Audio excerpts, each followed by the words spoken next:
Nakakasuka na tong bansang to. Habang tayo nagkakandara pa magtrabaho para mabuhay, yung pamilya Duterte at itong si Ramil Madriaga, dinagawang pan-shopping lang yung kaban ng bayan. Grabe yung pasabog. Pero tanong lang, mapagkakatiwalaan ba talaga tong si Madriaga? O baka naman bayad din siya para kumanta? Iyan ang natatadalit, Gio. Sa sobrang dumi ng sistema natin, hindi mo na alam kung sino ang nagsasabi ng totoo o sino ang mas malaking sinungaling. Kahit si Madriaga, hindi siya malinis. Kasabwat siya dati. Kaya bakit tayo maniniwala na bayani siya ngayon? Exactly. Managado silang lahat. Ngayon lang siya lilitaw kung kailan mainit yung impeachment. Utang na loob, huwag kaming gawing tana dahil pare-pareho lang silang may dumi sa kuko. Pero totoo, nakakapagod na yung cycle na to. Isang araw, best VP. Sunod na araw, may bagman na palang kasama. Hindi lang to usapang Duterte o Matriaga. Usapang pagnanakaw to sa kinabukasan natin.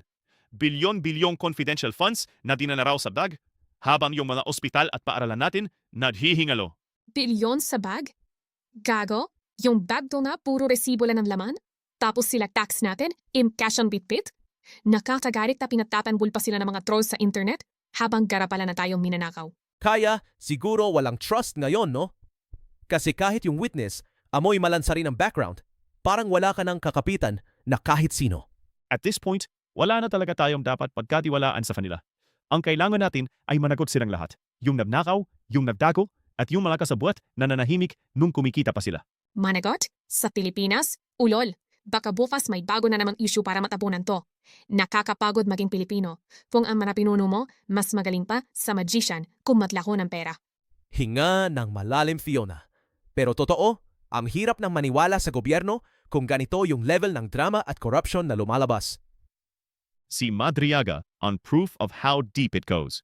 Whether he's telling the truth or not, the fact na bagman at bank dummy are even in the conversation ay enough proof na bulok ang sistema natin. Bulok is an understatement, Mark.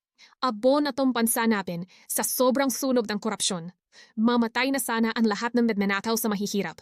Kasama na yung mga witness na kunwari ay kakampi pero pera-pera lang din ang habol.